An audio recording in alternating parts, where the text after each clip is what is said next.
You're listening to Only in Seattle. Welcome to the Only in Seattle podcast, presented by Summit Properties Northwest. I am your host, Sean Reynolds, the owner of Summit Properties Northwest and Reynolds and Klein Appraisal.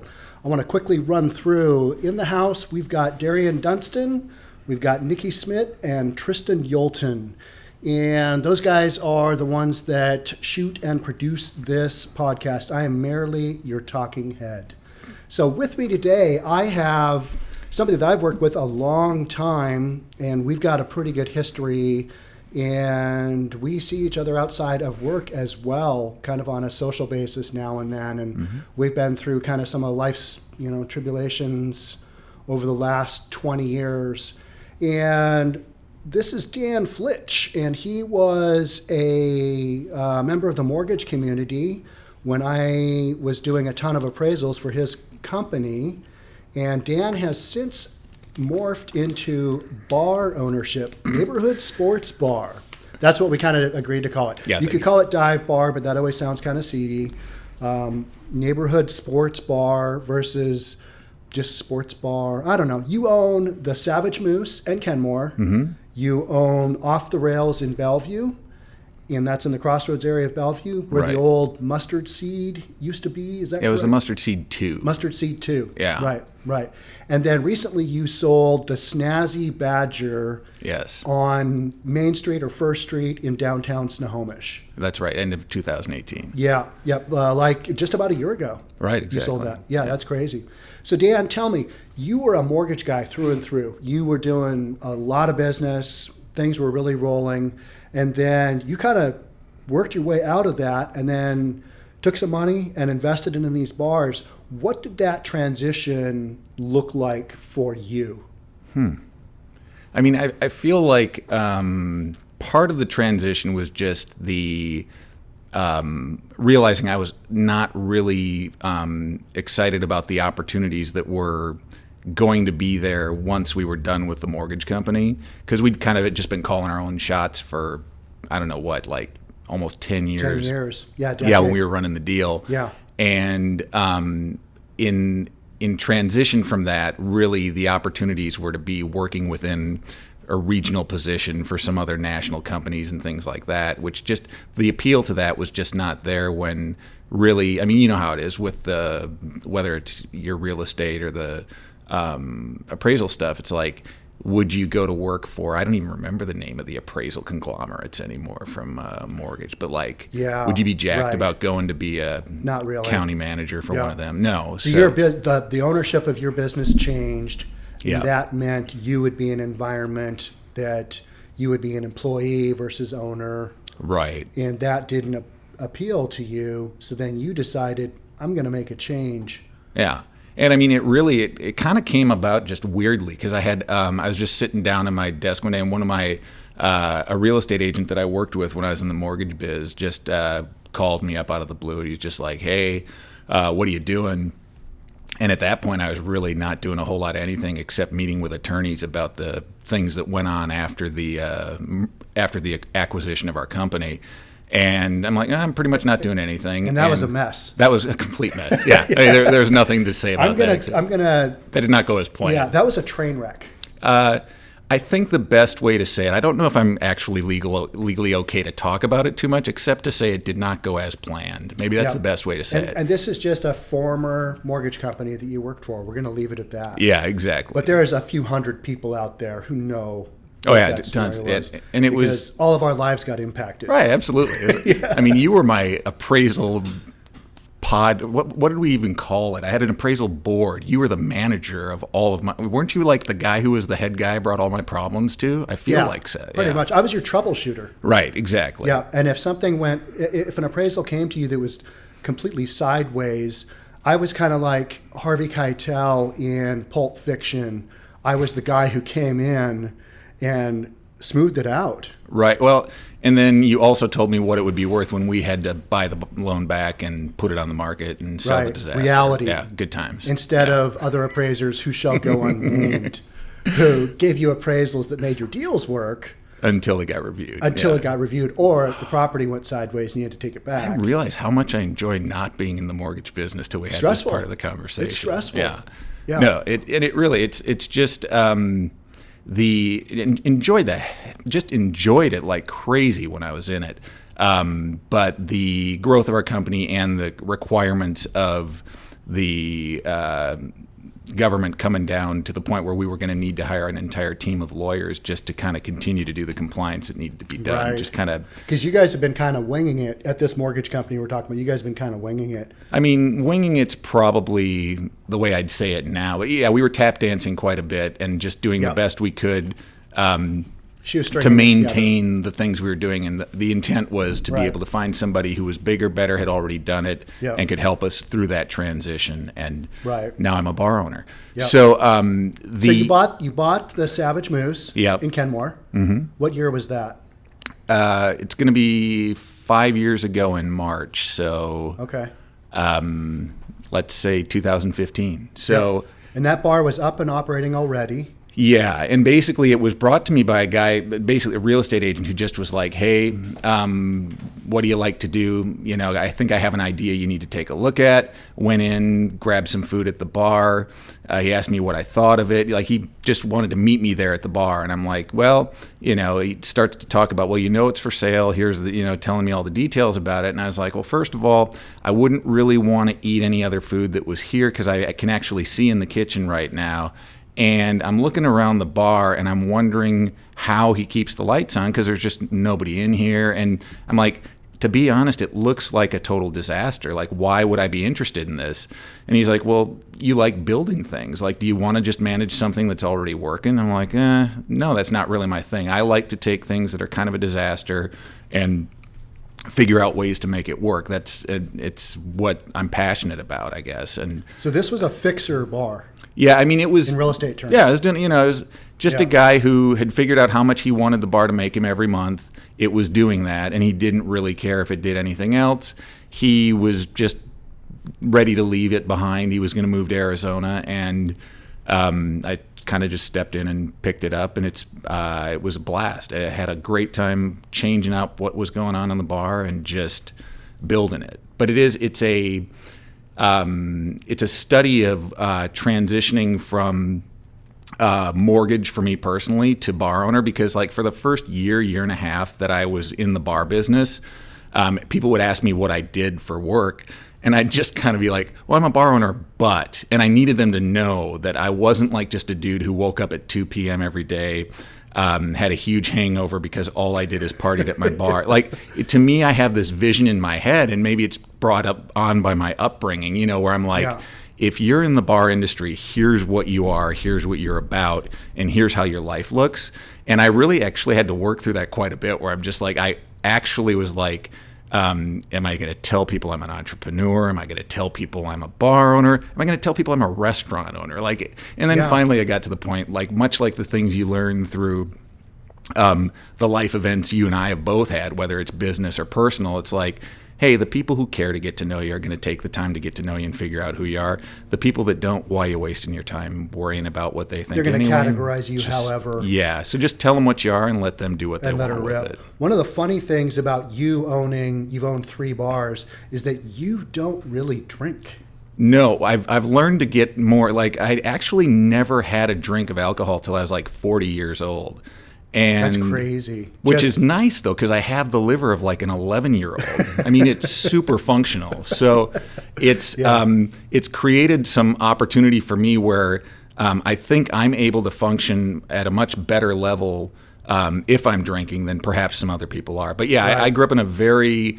I don't know. I did enough stupid things stone cold sober that I didn't really feel like I needed alcohol to Didn't really need help to me dump along that the way. on top and Yeah, let's see how this goes. right, exactly. Like the rest of us. That not really the way it went. I mean, and my kids all go to very conservative colleges where they can't drink or drive Right. drive. But anyway, Well, they can all most drive of us pretty shouldn't be well. drinking Yeah, and but driving. anyway, And that's they can- actually a question Yeah. further down in the podcast. Oh, okay. I'll stay away from that right now then. Yeah. But anyway, the point is, got into it, and it was really fun to just dig into and do the work that needed to be done to change what was going on in the bar. Yep. it's a lot different working in that environment than it is with a mortgage environment. I mean, obviously, you're probably my favorite thing about being in the bar business is it's much more like driving a jet ski, where like when you're running a mortgage company, it's like you're on an aircraft carrier. So like, you take the loan application in. I don't know how this process has sped up over the last 5 or 6 years, It's about but the same. it's about, I mean, so like you're spending all of this money for all of these employees that are in place. You've got all of your staff, you've got all of your producers, and they take an application. Maybe it's 30 days till the application closes, and then you take the loan on the backside. You hope within 30 days you've cleared your warehouse lines and you're not paying interest on the thing anymore, and you've sold it. Sometimes it goes longer. You're looking at, like, in best case scenario, you're 60 days from getting paid for work that's going on today, and that takes a significant amount of effort. You've got hundreds of employees that are in place with all of the different details that go into making sure that all of their lives are working the right way so that they can be productive for you. You spend a lot of time just managing a lot of things. And again, the zeros after the numbers are a little bit more significant than what I'm doing in the bar ownership. But like, I go into the bar in the morning and I'm like, oh, here's how we did last night. Here's the sales. Here's what I could try next week on this day, and maybe it'll work better. It's more of, and because of a lot of it's cash or it's credit card, Right. It's not, this is closing in 30, 60, 90 days. Right. It's immediate numbers that you can evaluate, and you're always really good at that. Because I'll call you and say, Dan, what are you doing? And you're like, I'm counting cash at the Savage Moose. Right. I'm counting cash at Off the Rails. Exactly. Can you make a living off of owning one bar? Like when you started, you just had the one bar. Yeah, if you haven't been married previously to someone you're not married to but still paying, it works Right. really well, I think. Yep. So if you don't have the debt service of divorce, Right, which is like an entire whole other lifestyle, entirely. that you got to pay for, that might even be Based more, on when you were running a mortgage company as well. right. Yeah. Your numbers get based off of previous lifestyles. Right, exactly. And so then you downsize. Right. But you're still paying the same amount out. Dude, you talk like somebody who knows what you're talking about. Yeah. Anyway. I have experienced that, but on Yeah. a different, I don't own bars, but yeah. Right. Yeah. But no, if you wanted to, and like there's a different style of bar, like there are bar owners that own bars and bartend. If, like, I have a license to bartend, but if anybody were to ever come into either one of my bars and I were behind the bar bartending, that would be a clear sign that something disastrous had gone on in my Not going to business. happen. Oh, So did my you go to goodness. bartending school? No, I mean it's all you got to do. You just apply It's for the not that license. hard. Yeah. You take some stuff. You watch a bunch of videos about drunk driving. Yeah. I mean, they really focus. And again, I would if I were the Liquor and Cannabis Board. I mean, they really focus on over service of customers and Right. noticing when Yeah. things are going And wrong. we're going to get into that. Yeah. That's a question people always ask. Yeah. No, and that really matters. But again, I have a license to bartend, but I am Right. not a bar owner who bartends at all. Like Right. I just. You're a manager. You're And I mean, I've tried to get to a point where I have people in place at the bars who are managing the bars for Yeah. me, but it is typical. Like you know it in any business you're in. Like as much as you want to get the best people, you want people who care. No matter how awesome the people are that work for you, nobody will ever care as much about your business as you do as the owner. Yeah, It's just 'cause the way it is. that's business ownership. Yeah, Got to exactly. take ownership of it. Yeah. So you bought the Savage Moose, you turned that around, you got that up and running. Mm-hmm. I remember a handful of really fun events up at the Savage Moose. So if Oh, you're, dude, we had a former appraiser band play up. Come on. yeah, Joe Snook. yes, Joe Snook, and they had a exactly. bad drummer, and it was just terrible. But I love him, man. No, yeah. Anyway. yeah. no, So, obvious plug for your bar, Savage Moose. It's in Kenmore. Mm-hmm. It's right on Northeast Bothell Way, correct? Yeah, it's like if Or you is know that where Lake City at that point. it's right between Lake Forest Park and Kenmore, basically. Yeah, it's Like, off the main drag. right. If you know Yeah. where the Jack in the Box is up at the north end right of the next lake, it's door. right behind You it. guys basically share the same parking lot. Yeah. Yeah, that's an awesome bar. And then you met, and then you, how did you buy, your bar number 2 was the Snazzy Badger in Snohomish. Yeah. How'd you get into that? So I have an attorney I work with on my bar stuff. His son played baseball with my son up in Snohomish, and he was doing some work, and he represented a person who owns buildings. Their investment strategy is they own buildings primarily that bars are in. And his client wanted to get rid of a building that she had in Snohomish. So he just called me. He's just like, "Hey, dude, you interested in expanding? I got a place up in Snohomish on First Street." And I was really familiar with it because I lived like 3-4 blocks away from there when I was up in Snohomish. Right. And your kids went to my Snohomish kids are High still School. up there going to high school. I'm like, Yeah. hey, that might be kind of cool. I could have a spot that's walking distance to hanging out with my kids. And, it's a place I'm spending a lot of time in anyway. Let's see what happens. Might be interested in that. So. Right. But I bought the building and the bar up there. Yeah, So, which is different than your other 2 bars because you're on leases there. right, exactly. You own the business, but you do not own the real estate. Right. So you own the Snazzy Badger. You kind of did a turnaround there as well. Yeah. That was actually, that one was. What did you rename I got that the bar one for from? free when I bought the building, though. That was one Okay. where the bar owner had failed, Yep. which is a common theme in bar ownership. And the bar owner had failed, and I purchased his equipment and whatever leftover alcohol he had there from him, and then rebranded and renamed and kind of rebuilt the thing. What was it called before? I want to say, I can't. The 907. It was the 907, and before that, it was a sports page. That's the and house yeah. address of the bar. Yeah, exactly. It's on Yeah. First Street in Snohomish, but it's Right. Yeah, and there were a few other names it had before that, but it really it was a lot of fun. But there was only so much that bar could do because of parking limitations and just the way business was up there. And again, there were a lot of factors that went into it, but I bought that at the end of the first year, right after I'd gotten the Moose, so probably end of 2015. Just You held bought on 2 to, bars pretty close back to back. yeah, and it wasn't really there were a number of different factors that went into it, but I will say that what was really nice about the bars, and something you keep in mind as looking at bars, is when you're in football season, bars look like the greatest investment in the history of the so world. Cool. I Yeah. would love to own this. Right. This would be awesome. It's packed in here. Yeah, but midway through February, you ask yourself, Right. how much of a genius was I to get into this Right. business? And that is what kind of one thing I want to talk about is there are seasonal times for neighborhood sports bars. oh, absolutely, yeah, And so it's an up and down business for sure, Mm-hmm. because in middle of winter, people have blown all their money from Christmas. Right. They've got a bunch of credit card debt. They are not going out as much. and tax returns don't get back until March, April. Right. Yeah. They get their tax money. Oh, hey, let's go to Yeah, the bar. Let's exactly. reward ourselves for overpaying the government. Yeah, but on the other hand, it is an industry where when things are bad, people go to the bar. When things are That's good, true. people go to the bar. You catch them coming and going. Right. So from Yeah. from that point, but there's definitely a seasonality to it. And what was nice with the Snohomish one that I accidentally just walked into, didn't even know it when I bought the bar. I mean, I looked at the numbers, but you couldn't tell much from the numbers of the guy before me because he was in a situation where he bought the bar for his son to manage. That didn't work out. And all you really saw was numbers that weren't really killing it. Because I own the building, I was like, I can live with this and figure out how to build it from here. And what's nice in Snohomish is it's a different seasonality on First Street down there, where Right. um, typically maybe describe First Street in Snohomish a little bit. It's a lot of antiques. It's a lot of little boutique shops. right, And a bunch of really old bars. right, and then like on Friday and Saturday nights, the North End kids just come out, and it's like Fridays and Saturdays.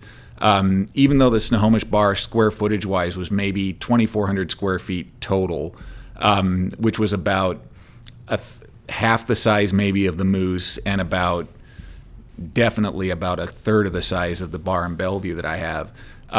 That place would just be absolutely packed and just killing it on Just Fridays rocking. and Saturdays. Right. But you go there on a Monday in January and there's nothing. quiet. So, but the pumpkin season is the big season in Snohomish, Right. and the summer is huge in Snohomish. So I would have the best numbers starting at the end of May, going through the end of October. It would just be killer. Right. Where in my other bars, summer's a little bit of a slower time frame. So it was a kind of nice little.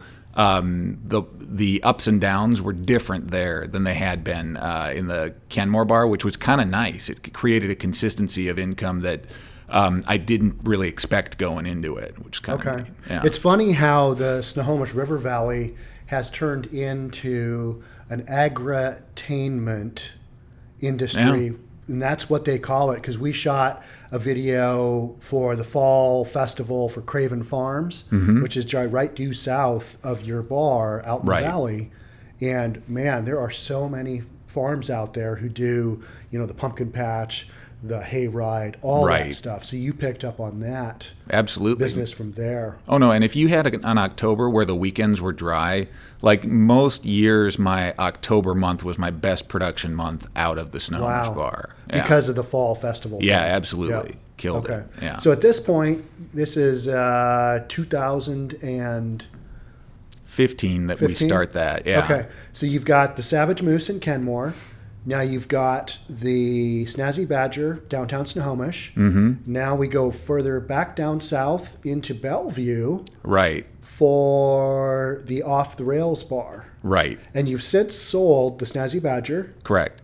And you bought Off the Rails. So at one time you owned 3 bars. You were kind of rattling around. Yeah, and that I feel like the most important thing, because it's such a cash industry, you have to have people you can trust who are in place in your spots.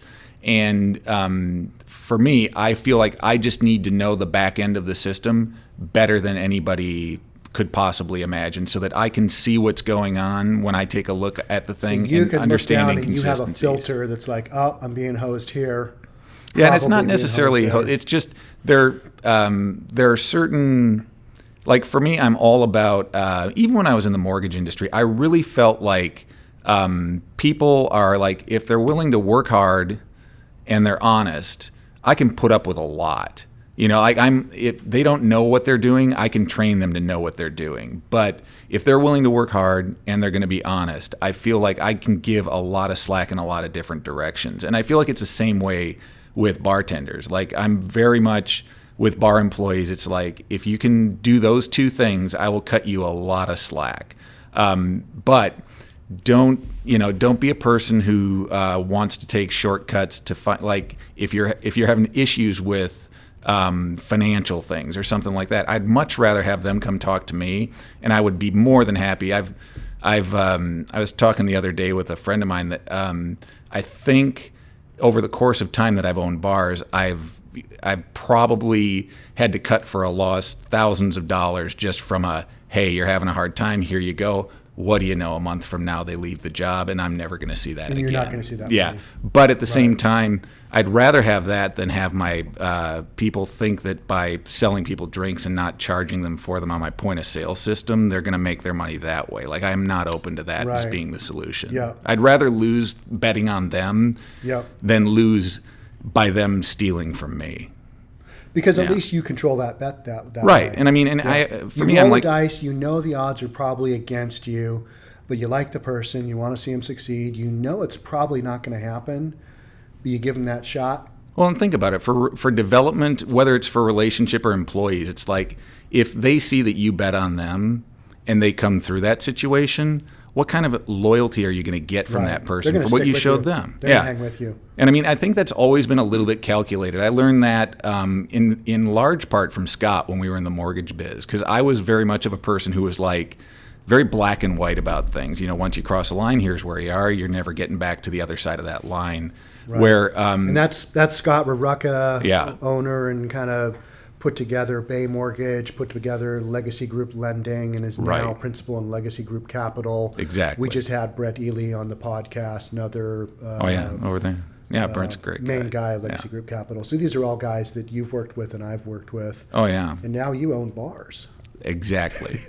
No, but I mean, it's that thing. I'd rather take a chance and get burned by that than be the guy who quits on somebody too quickly and I'm the reason that it didn't work. I'd rather have them be the reason it doesn't work. I guess that's just philosophically. Because you always give people chances, and I think that's a great quality that you have. Maybe to the point where you get hosed sometimes, but I view it as a cost of doing business. Sometimes you don't get paid for an appraisal. Sometimes you do a lot of work on a transaction on the real estate sales side and it doesn't happen. Somebody just, they tweak out on you or whatever. Right. Tell me what a day in the life of a bar owner looks like when you had all 3 bars. It was a lot of driving. So I ended Kenmore up to Snohomish to basically just east of downtown Bellevue. Yeah, so I moved up to Snohomish when I was up there, and it just felt like the right spot to be at that time. I had kids in high school. I had the bar in Snohomish, Kenmore, Bellevue, and I was just popping between all of them. And I made 2 mistakes in that where I'd expanded before I had my staff trained up well enough to be capable without me being present very significant amount of time in, especially in Snohomish and in Bellevue, which were the 2 furthest points on the map. So what I found is I'm like, I'm spending I got into the bar business for a lot of different reasons, but primarily because I was like, the flexibility and free time that it gave me with being able to work with people, develop people, and do it in a way that's fun, and kind of just throw a party every weekend. There was something about that where I'm like, hey, this could be really cool if I make it work. But then I'm at the point there where I'm driving for 4 hours a day between each of the venues. Right. And through some pretty difficult traffic in the wrong time of day. Right, exactly. Yeah. And so it became unmanageable for me. And like now my my youngest daughter is a senior in high school. So beginning of 2018, I was like, okay, in the next 2 years, I need to shrink my my driving up dramatically, and I need to kind of get myself ready for empty nester. And Right. I'm like, so the feasibility of me being in Snohomish, owning the bar in Snohomish and such are really going to be non-factors at that point. My growth opportunity is best in Bellevue and Kenmore. Snohomish is performing at the max it can perform at. I think it could grow a little bit more, but I don't really want to put the time into it to do that. I could easily just take my team that's spread across 3 bars, shrink it to team at 2 bars that are going to be doing better that way with the right people in place and less driving. And I figured it'd take a long time to sell a commercial building on First Street in Snohomish. So I'm like, let's just put it on the market and see what happens. Yeah, I remember when you did that. Yeah. Yep. And so that was a strategic move for you. Yeah, definitely. Yep. And you had another bar over in Seattle you were looking at one point in time in recent months. Yeah, and Madison Park? Was Yeah, it? and it's weird because there are opportunities that I'm always looking for like a challenge, and there's something about like I wish that I could actually just help people evaluate business opportunities and decide if they want to do them, because to me that's the most fun part about what I do. Like I probably enjoy the negotiating and the putting together a deal and then the coming out of the chutes for about a month or 2 after the deal. Like that might be my favorite part of the honeymoon. Yeah, what You're on I the do, honeymoon. but like love The honeymoon that. phase. I'm not a guy who really gets fired up about managing day-to-day continuity. Like it needs to be growth or I'm going to get bored with it pretty quickly. I see that in my personality, and I try to avoid putting myself in those situations because I know I'm just not as productive in those spots. Right. But at any point in time in my head, like the people who are close to me will always tell you, it's like I've got maybe 5 or 10 of these ideas that I actually am now starting to write them down in a little book thing, and I just keep doing pros and cons until I figure out, exactly what I want to do with them. And so I've got like Because you can't remember them 5 minutes after you think of them. Right, exactly. And when I talk to somebody about it, it sounds like something I've had in the works for years, and it's like I've got all these ideas about it, and then it'll just be gone like the wind. I'll write ideas down and come back to them and go, that was genius. Why didn't I pay attention when I wrote that down? Well, I think I was trying to, and that's why I wrote it down. I'm hesitant to even mention some of the ideas here because I still think maybe I'll want to do it, and I don't want to put them out there in your vast listening audience. But the idea That's for all right. me, Maybe we'll have you back and we'll do an update. Hey, right? What happened after one of the listeners stole your idea? Yeah, exactly. So it's too funny. It's kind of everything sold faster than I thought it would. The house, the building, and the bar all sold by the end of December last year, when I was kind of targeting end of December this year at the latest for all of that stuff. Okay. So now life is good. I'm down here, Kirkland with Bellevue Bar, Kenmore Bar. Yep. More manageable. Yeah, and if I do another one, and again, I'm always open to opportunity, but I'm not necessarily like I still have plenty of building that can go on in Bellevue, and plenty of work that can go on in the Kenmore bar to really make them more efficient. The biggest thing for me is I want to develop a life where I've got the freedom to have them running while I'm not here. That's something that was beautiful. With the mortgage company, we built ourselves to a point where I probably wasn't even really necessary at the end of the thing, except just you were just one of the guys that was there along the development, and then you get to a certain point where you're not really needed. Right. I was more of a mascot probably at the end. So but it's and that's a really good segue into some of the questions I think listeners and people watching us on YouTube kind of want to know. You're in a bar and you look around and you think, what would it be to own this? So my first question is, are bars a good investment? It depends on what you're investing for. Like for me, I had spent 70 hours a week probably forever building Legacy Group. And mortgage company, right? And that had cost me a lot in terms of personal relationships that I didn't spend time on. Kids, wife, other things and stuff. And I was just done when we had when everything went down at the end. I was like, yeah, this is just something I'm not interested in repeating, and I'm over it. And being with partners at that point in time was great because you had people to bounce ideas off of, but. The bar ownership thing, what I love is I'm 100% like when I wake up in the morning and look at the numbers, I know who's at fault if it went poorly because it's me, and I know who gets the credit if it went well because it's me because I'm the only guy in the loop. Now it's a little bit weird because again, I don't see myself as like that typical bar owner. So like I know some other bar owners and there's some relationship with that, but some of the kind of the excitement of doing it together is not there in what I'm doing now, but the freedom it gives me is tremendous because it's just a matter of here's how it's going to go today and here's how it'll go tomorrow. So you can kind of project based on your numbers, you can project your revenue to a certain point. Right. And you also know, okay, there's probably, and we've talked about it on your Off the Rails bar in Bellevue, there is room for improvement, there's room for growth, which means there's more room for you. So so somebody can make a living off of 1 bar, 2 bars, 3 bars. It's just a matter of how much involvement they want to have and how well they want to to have it run. Have it run.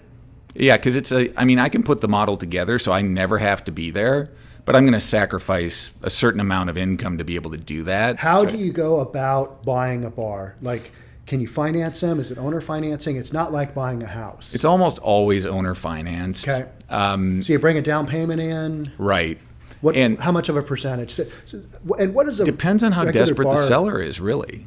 Right. I mean, are we talking a few $100,000 to buy a bar? You better be prepared to have a couple $100,000 available to you because you're going to have what you need to invest to get into it. Yeah. And then you're going to have the things that even though you do your best due diligence to figure out what you've got, go sideways on you after. You've got to have, because there are things that contingency funds. Right. Yeah. And you're just going to need to have that. You've got, insurance, business insurance for a bar is not cheap. The way the cash flow works, everything is due at the beginning of the month. So, you pay the state, you pay your rent, you pay your people, all at the same time. So you've got to be able to have that reserve cash in hand to be able to make things work well out of the gate. Yeah. And that's going to make a huge impression on the clients because all the clients know that ownership has changed and you've got to make an impression out of the gate. Here's who I am and here's how things are going to work. So you need to have cash in the bank in case the previous bar owner did not pay state tax and then you get nailed by the state and they clear out your bank accounts. Those kinds of things are bound to happen from here to there. It could happen. It could, absolutely. I mean, that's a theoretical Theoretically, situation. that could happen to just about anybody. What's nice is typically the state agencies make more money when the new business owner is succeeding than they do by putting him out of business just to get a few bucks. So you can almost view them as a partner. Right. And I feel like that's the most interesting thing to me is like, I think every business is the same. Like I could show you mortgage and bar, and it's like, hey, with the mortgage company, the DFI was our group. And some people at the DFI worked with you as a partner. Some people at the DFI did not work with you as a partner. Yeah. With bar ownership, I have pull tabs in my bars too. So I have the gambling commission to deal with, and I have liquor and cannabis board. You have a liquor license. You have a gambling license. Yep. And then we have a health permit to serve food. Right. Okay. And so you're heavily regulated. yeah, and all of those groups can either be your friends or not. And again, it all just depends on who you are and how you interact with them. You own a neighborhood bar. I own a real estate brokerage and an appraisal company, and I am way less regulated than just about any business out there on the broker side of things. Probably true. There's minimal oversight. I forgot about L&I too. They're good times. Yeah, you got L&I. Yeah. Yeah, we've got that as well. Right. But there isn't huge oversight. You've got a lot of employees. Let's talk about that. What are your biggest expenses on an ongoing basis? If you were to kind of go, okay, number one is rent, number two is payroll, number three is food cost. How does that look for owning a neighborhood bar? Well, I mean, the numbers are pretty reasonable. You've got, I mean, rent, which differs. Obviously, from Snohomish to Kenmore to Bellevue, the rent difference is gigantic, Right. And so the biggest challenge that the Bellevue bar has is rent, because Right. being in Bellevue is just That's like different. double or triple the Kenmore bar? Is that I want right? to say it's triple the Kenmore bar. Wow. Yeah. And it's bigger space, Yeah, but it's not triple the space. right. No, not at all. Right. And not triple the income. No, it's not. But it's a different clientele. So the disposable income that is made with the pull tabs is different in Bellevue than it is in Kenmore. Generally, when you own a bar, if you have pull tabs in it, you want to see your bar be able to pay its rent with the profits that you make from the gambling part of the deal. Right. And sometimes you do, sometimes you don't. I mean, you're gambling when they're gambling, but typically you do all right with it. But Yeah. it's and you do really well. So I guess going back to that, Yeah. How does that look like in order? So you've got rent. We start off with rent. food costs and liquor costs go Okay. hand in hand, Okay. but you never make as much money selling food as you do As you do selling booze. liquor. Yeah. Okay. So, whenever it comes to food, you've got your food cost, you've Yeah. got your cook cost, Yeah. and then you price it to try to be able to sell it. So you're not ever, the profits you make on food, it's almost like food is a loss leader in the bar business. I mean, Okay. you make a little bit of money on it, but it's not significant. Where with liquor and beer, that the pricing on liquor and beer is where you make more profit to be able to keep things working well. But the food is never as profitable as the liquor and alcohol sales are. Okay. And then payroll after that. Yeah, and so I mean, if you go in order, it's rent, payroll, and then the biggest expenses are your food and your liquor. Okay. And you've got the other incidentals, insurance, the things you have to have, but that's just the way Right. it is. Yeah. And I've talked with you, and you make really good owning money as the owner of a bar on pull tabs. Yeah, absolutely. Is that, and why is that? To be honest, and I'm very straightforward with my clients when they come in. Like I've got, I'll come in and they're like, "Hey, I'm donating to the Flitch Family College Fund today," and I'm going to take a run at this, and it's probably not going to work out, but Dan, I want you to benefit. right, congratulations, Dan, you're winning. And I try to be people will ask me, they're like, "Hey, which tank should I play in?" And I'm very honest with them. I'm like, "Hey, got to be honest with you. No matter what tank you play in, I'm going to win." But because the house always wins. Yeah, and it's Yeah. because trust me, it's not up there for the benefit. Like it's not up there so I can give my money away. It's not. And How often do you have a big payout on? I mean, it's probably about every other week or so. There's something big that goes out the door, but there's enough play that goes on that even on days that big payouts go out, it's we keep a reserve because we have some tanks that have like $2,500 winners in them. wow. Which Okay. but- So that would be a big, like every couple of weeks, you might have a $2,500. like maybe once a month we're giving How away. excited are those people? They're kind of pumped about it, but I mean, I honestly, there are times where I'm like, I should get my Series 6 and I should just sit back here And when they come in, kind of like the dude in Vegas Vacation with Chevy Chase, where he's just like, how about I just kick you in the nuts? You give me half the money you were going to spend and we call it good. Yeah. And no, because I'm like, Right. if instead I was just like, hey, let's take a quarter of the money you were about to put into pull tabs. Go ahead and play pull tabs, but let's Yeah. just take a quarter of this. Let's put it aside. Yeah. Let's throw it into something crazy like Amazon or something Right. and see what happens. Be their investment advisor. Right. Yeah. Yeah. I feel like it might be an Bar excellent owner combo. / investment advisor for those people who've had a few drinks, come into some money, and Right. need to place it right on the spot. Yeah. That'd be funny. But you know, I mean, I've spent enough time in Vegas. I get it. I mean, it's fun. You do, Right. but it's for me, it's a It's successful part of the day. experience, Right. And it's another kind of thing that you have at the bar. People can go in there, they can drink, they can eat, they can throw darts, they can play pool, Right. They can play pull tab. It's kind of that neighborhood sports bar experience, Exactly. right? Yeah, and I feel like in general, I don't want to get too far, you know, into the weeds or anything, but it's.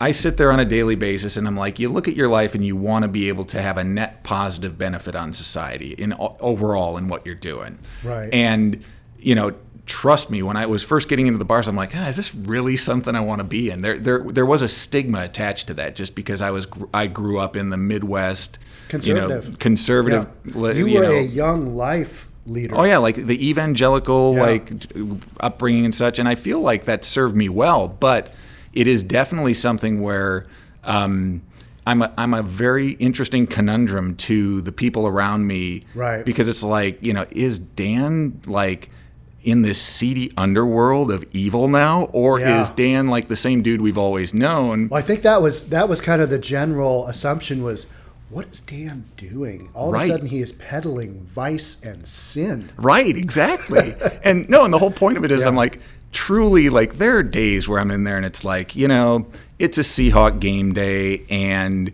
it's, you know, like the 49ers Seahawks game a few weeks ago. And I'm in the bar and like with every hit going on the TV, everybody's shouting, they're all kind of into it. We're laughing and having a good time. And I'm like, okay, this is awesome. I'm Right. so glad I picked this to do. And then, Right. you know, there's the other days where I'm getting in early to help out with stuff. And I'm like, you know, probably just to make life easier for my day shift bartender, I'm going to go ahead and clean the vomit out of the urinal that's down there. You know, Not so as cool. Yeah. So it's Not as sexy. right. Exactly. So Yeah. it's like any venture, but what I feel like I like the best about it is the riddle it creates for people. I've actually considered in Bellevue, like, I spend a lot of time just the same, very similar to where at the mortgage company, I would spend more time talking to people about how to fix their son's baseball swing and things like that during the day, a lot of times than we might spend talking about how to clear conditions and get files funded. But in the end, you're giving them an experience that they can find and to be more attached to you and what you're doing. And in the bar, it's the same thing. Like my customers, there's a little something that benefits my business to me being there at times and being available and talking to them about the things that are going on for them. I almost feel like I need to post office hours for when I'm in the bar. Just kind of sit down. Kind of like when a professor has, what do they call those hours when they're in the office, so you can just go in and Right. say hi. Right. Office hours. Right. Yeah, that's like, you what know, they are. just maybe send just like, Yeah. hey, dating advice, money advice, general life advice, or just tell me an interesting story, you know, like Right. that kind of thing. Like, I think it might I'm actually seriously considering that because I have enough space to do it. Do you have like a little office space in each of your bars? I have it in Kenmore. Bellevue is just all bar. There's Yeah. not really the space So there. maybe you take one of the booths. Right. Just and put an old oak desk in it. This is Dan. Right. Or it's just your booth. Right. Just Like kind of Dan's come on booth. over. Yeah. Come on we over. don't service this other than when Dan's sitting there. Right. So let's go back. So a lot of people are like, okay, so Dan's a really good guy, and there's a certain percentage of your clientele who probably have a very strained relationship with alcohol and maybe gambling. Mm-hmm. And you see those people in your bar and you kind of know what's going on for them. How do you handle that on kind of a moral level of these people are making their choice to buy way too much booze, to spend money they don't have on gambling? Your bars provide that. How do you kind of work that through in your mind?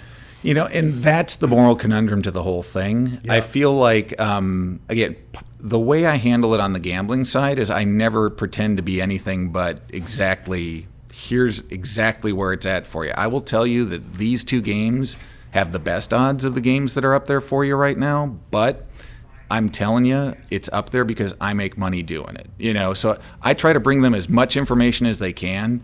And if they choose to pursue it, what I like about the gambling as well is they can't use their credit cards to gamble. It has to be cash. So it's cash. Yeah. Straight cash. And Yeah. that's a big deal to me, I guess, actually, because I'm like, okay, this is actual, So they are not borrowing that money unless they're taking a cash advance. which I can't even, can't control that. they're not asking me before they go do that. So, Right. so that's a challenge, but also on the over service and the people who are maybe making decisions that are not positive. I'm like, I guess I would rather have them be in my bar doing that, where I'm legitimately there because I want their experience to be exactly the kind I'm trying to create, where it's like, hey, here's a welcoming environment. Here's a place where you can feel good about being well taken care of. And we're going to sit here, and if you need, if I'm in the bar and somebody is clearly struggling, like you're not allowed to give people a ride home from your bar in your car. That's just a bad business decision, as Yeah. well as not being something you want Right. to do. There's just too many liability issues on that. Yeah. My attorney will So you draw that line. right, but at the same time, it's like, Do you do an Uber for them? yeah, I'm not going to let somebody go. I'm gonna make a point of making sure they get home safe. And as a bar owner, can you get in trouble if somebody's been drinking at your bar and they get a DUI, or they get in just something, hey, it was Dan's bar and Dan's booze? Yeah, no, there's definitely, and have that's a liability. slippery slope too for the Yeah. law enforcement too, because it's like, hey, what bar were you at? Yeah. So they're pulling somebody over for driving under the influence, I and was then at the answer they say is opposite. solid gold where they were, though. Are we sure of that, or is it somebody who's a regular at a bar that competes with that bar? You don't Right. know. Don't know. So. And is it relevant? Well, and again, that's true, but the LCB does actually keep track of that stuff, and Okay. they That's the liquor control. Board. right, and they will send their people out and they'll look. And to their credit, I mean, they actually, I felt like, especially in Snohomish, they really did a good job of being present on the weekends, making a point of trying to be educational rather than just punitive when they were dealing with the bars, and helpful in terms of making things work the right way. And it's, again, the same way, if you develop a good relationship with the guys, they'll come into the bar, they'll talk with you, they'll tell you the things they're experiencing. Over the course of time I've been in the bars, I've had them come in when they're like, hey, we had an incident happen. Here's what went down, just so you know, we'll be coming in and checking in a little bit more to make sure things are working right. If you have any questions or anything we can help you with, let me know. We'll be happy to take a look. Right. They come in and do training courses on. They give you some assistance. Yeah, Yeah. exactly. Because you're working with them. Right. And we've got 2 questions from our Facebook live feed from Justin Thompson. I think it's Thompson. And Justin, if I got your last name wrong, I apologize. But the first question is for you, Dan, is how do you prevent your patrons from getting DUIs? Well, we can't really prevent them Yep. from their own choices. I mean, Okay. it's Fair enough. yeah. The biggest thing that we do is, obviously, our bartenders are trained not to be overpouring when they're serving drinks to the patrons. Number one, because Yep. it costs me money, and number two, because you want a person who came out to have a good night to have a good night, not a night where they're just done because they had too much alcohol too quickly. Right. And again, the most important thing I think you really can do is be observant, see the people that are there in the bar, make certain that people that are, we cut people off. We tell them when it's time for them to be done That's a if they judgment can't do call that on on your their end. own. Right, and that's Hey, no more booze. right, and for a bartender, think about that. It's like, so you've got somebody who Cutting off might have their had too much to drink. You're going to cut them off. Then they're going to be mad. Like, They're not going to tip. right. It's not an easy Yeah. thing to be able to do because there's pressures on all sides when it comes to those Right. decisions. But all you can do is be primarily observant and absolutely have the confidence to be like, hey, these are my patrons. I want to take good care of them because I want to see them out here again next weekend. Right. And not Yeah. dead. Right. And not in jail. Right. not liability. Exactly. Thank you. Second question from Justin was, are bars or bar owners liable for alcohol-related injuries caused by drunk drivers drinking at your bar? I've never talked to anybody who actually experienced it, but I have seen other bars where, or I've seen and heard from other groups, and it's just all rumor mill kind of stuff, where because of incidents that took place, and a number of incidents over time is typically what happens when the Liquor and Cannabis Board comes down pretty hard on a bar, and it will all depend on. There's two ways it comes about. You've either got Liquor and Cannabis Board being extra difficult on the bar and not renewing their liquor license when it comes up each year, and then you also have the typical, if somebody decides that they want to sue everybody, they look for the people with money first when something happens, and naturally the bar falls into their sights. Yeah. How often does a bar go down because of that kind of thing? I haven't heard that much of it. Okay. I mean, typically a bar goes down because there's just a lack of cash management in how the bar is operating. That's why most bars failed. Right, because absolutely. of cash management. Yeah. Yeah. Okay. We're going to run through a handful of not as important issues, not as important questions, but questions that are kind of funny with bar ownership. So we were talking earlier about the best pickup line that you have heard at one of your bars. And I'm not going to say best. I just want to say I feel like the thing there are times where I wish I could give a training class to the men and women at my bars and how to interact with the opposite sex, because I see and hear things all the time that just don't make a lot of sense, and they're trying, and I get it, but because they've got some alcohol in their system, and they don't have strong social skills to begin with. Right. You pour that alcohol on it, and it just I feel like the thing that I see the most that really it's just a bad game plan is the person who's had a lot to drink, and then they try to find the best looking girl with a car in the bar to give them a ride home. And they think that maybe what's going to happen there is they get home and then I guess they invite them in. That's the game plan that goes into it. And it sounds like silly. We've also got the ones where so that's an ongoing theme. That's just, I mean, probably that's a very common one. The others, you should ask my Snohomish bartenders, because they probably saw the most odd things. But I would see where there were multiple boys at the bar, all interested in the same girl who we had seen, we were aware of the behavior we'd seen over the course of months, and we knew that each of them had an interest in the person, and perhaps that interest had been met with acceptance more than once. So you had some real interesting scenarios going down, because when you got a lot of boys in the bar, all of whom think they're the one, it gets weird pretty fast. They've got the magic decoder ring. Right, exactly. They're going to make this happen. And it's really, fortunately, I have a great door guy who worked for me. Yeah, tell us about security. Do you have security? So, I mean, only on weekends typically. Yeah. But in Snohomish, it was really important. In fact, Liquor Cannabis Board and the chief of police up in Snohomish made it a requirement on First Street that each bar on Fridays and Saturdays needed to have door guys, and I thought that was a great idea. And basically, my door guy up there, just phenomenal guy, and he nicest guy in the world. But if necessary, he can do whatever is necessary to stop anything from continuing that's not supposed to be continuing. And you, with your height at 6'8", right? So if you want to put on a mean face, 6'8", I don't see you as a big fighter. I don't see you taking a punch, but you could be somewhat menacing if need be.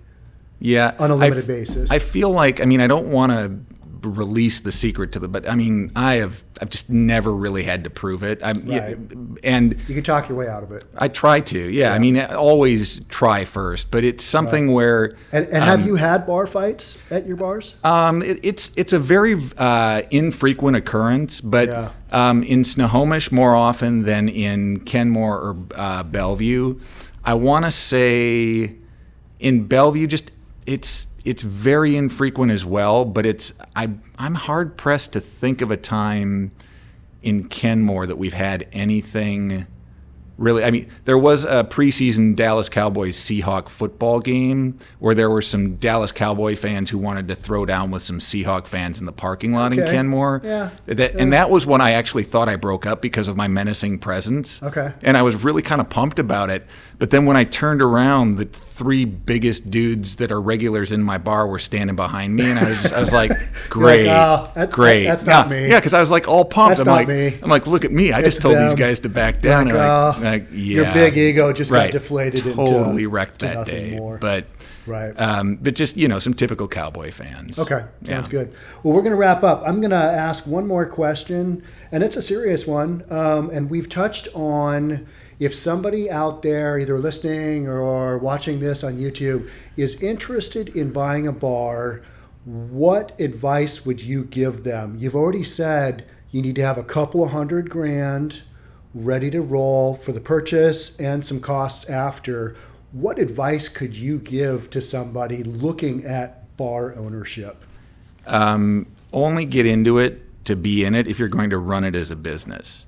If you're going to run it as a place to have all your buddies come and hang out, or to meet chicks, like not the thing to do. Yeah, like definitely, because it's a business, right? And most of the people who fail in the bar business that I've known and seen failing are failing because of not running it like a business, an addiction to something they're either selling or something they're buying with the money they're making from selling, or just bad decisions having to do with the crowd they're hanging out with that they are trying to, they're just not running it like a business. Kind of goes back to one of life lessons that I always have taken from the movie Scarface, and that is don't get high on your own supply. Right. No, absolutely. And it's so true. Yeah, and it really is, and it's also a don't buy it unless you have stable, like I'm not a guy who has to be concerned about the way my relationships work, because I try to only choose people that have a really strong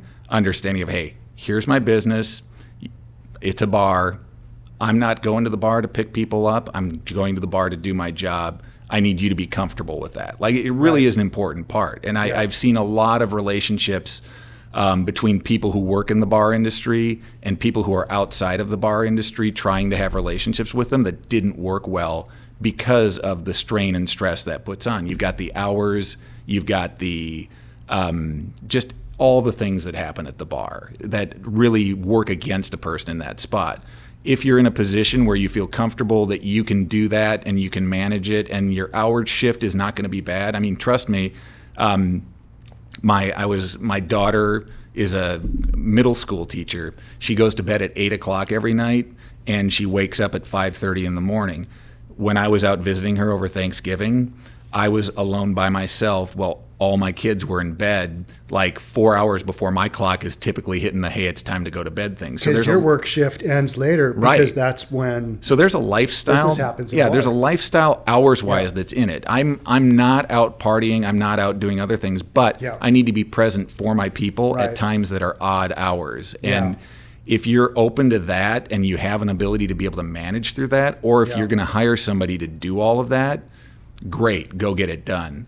But do it for the cash flow while you own it, and you can probably sell it, but when you sell it, you've got to depend on the person that's buying it from you to be able to keep running it so you can get your money. So essentially what you're saying is, hey, understand it's an investment that's going to kick off some cash during your ownership, but don't expect it to be like real estate and have massive appreciation unless you've done a huge turnaround. Right. And again, it's a save your cash while you're making it. You know, I mean, you can get your money. Kind of like any business. Right. And I've talked about that because I've lived in the mortgage world and now I'm in the bar world.